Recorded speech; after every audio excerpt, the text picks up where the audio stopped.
In this video, I will show you how to join a community on Roblox. This should be a quick and easy tutorial to follow, but before we do continue, please consider leaving a like on the video and also subscribing to the channel. I really do appreciate it. To join a community on Roblox, the first thing you're going to want to do is come across to roblox.com and log into your account.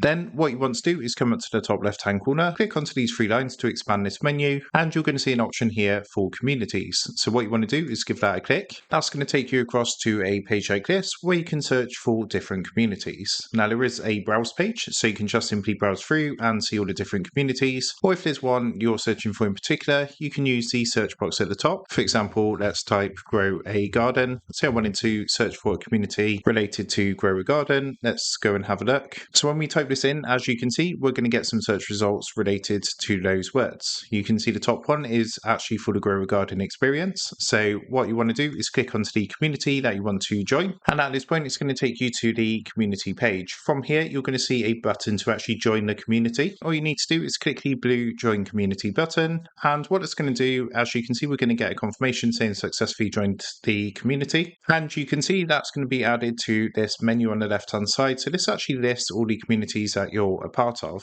which you can view for quickness. So that is how to join a community on Roblox.